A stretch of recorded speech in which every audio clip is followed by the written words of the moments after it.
Bonjour à toutes et bienvenue dans cette nouvelle vidéo. Aujourd'hui on va voir comment poser un biais, qu'est-ce que c'est et à quoi ça sert. Mais avant de commencer, vous pouvez télécharger ma boîte à outils de la parfaite couturière en cliquant dans le lien dans la description juste en dessous de cette vidéo. En entrant votre adresse mail, je vous envoie directement la boîte à outils dans votre boîte mail. Donc comme je le disais en introduction, nous allons voir un petit peu comment utiliser un biais, à quoi ça sert, qu'est-ce que c'est et surtout comment bien le poser en couture. Donc un biais, c'est un petit morceau de tissu comme ça qui est déjà plié. Donc qui est plié en fait en deux de chaque côté, sur chaque bord, et que l'on va venir placer sur le tissu comme ceci, en le pliant en deux. Et donc pour éviter de faire des bords, de faire des ourlets, ou de laisser les bords sans couture ou tels quels. Donc le biais va permettre juste de rendre plus jolis les bords d'une chemise ou d'un t-shirt. Donc aujourd'hui je vais vous montrer comment poser un biais sur une chemise que je suis en train de faire sur le col. Voilà, donc quand vous achetez le biais, en général, vous voyez, il est plié de chaque côté, là, comme je vous ai montré.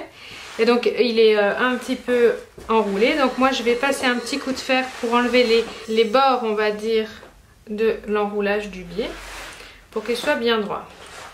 Une fois ceci fait, vous allez prendre, en fait, c'est assez simple de poser un biais. Vous allez prendre le bord et le col de votre chemise, comme ceci. Et vous allez venir placer le biais endroit contre une des coutures là. Donc je vais poser en fait l'endroit, vous voyez l'endroit de mon chemisier c'est celui-ci. Je vais venir le placer avec la couture comme ceci. Hop, et donc je vais mettre une petite pince et je vais l'accrocher comme ça tout le long de mon chemisier. Donc là je ne suis pas obligée de mettre bord à bord sur le côté. Je peux laisser en fait un petit bout de biais dépasser quand je sais que j'en aurai assez pour tout mon ouvrage. Parce qu'en fait à la fin je vais venir couper le surplus, mais c'est surtout pour pas que ça fasse moche. Donc je mets mon biais tout le long.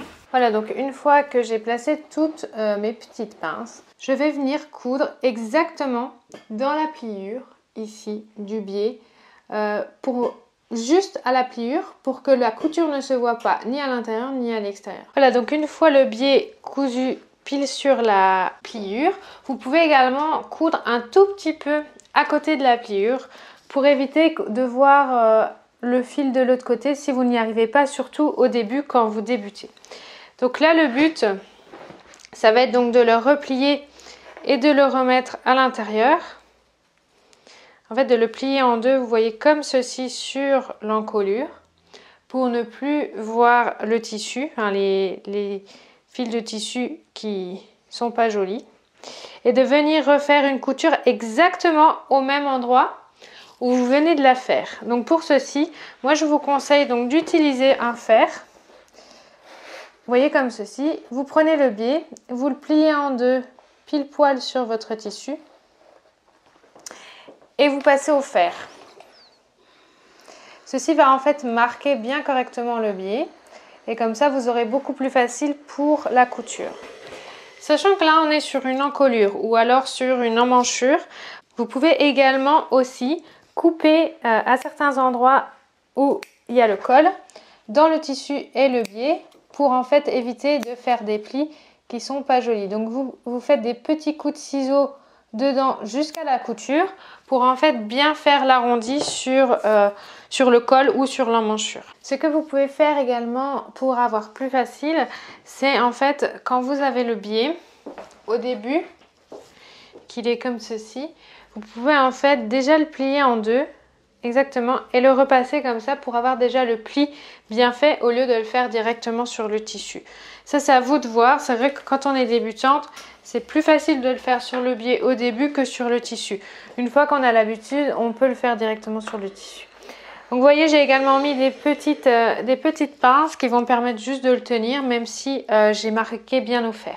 Maintenant, je vais donc venir aller coudre ici, tout près de la bordure, sur presque exactement la couture d'en dessous.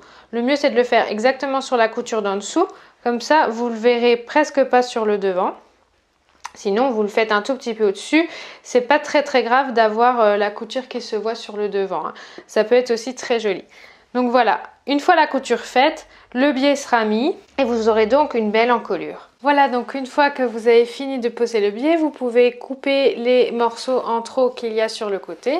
Et donc vous voyez, vous avez une belle encolure et les fils ne partiront pas. Et en plus, c'est une belle finition et c'est assez joli. Donc vous pouvez faire également la même chose sur les emmanchures, sur les encolures.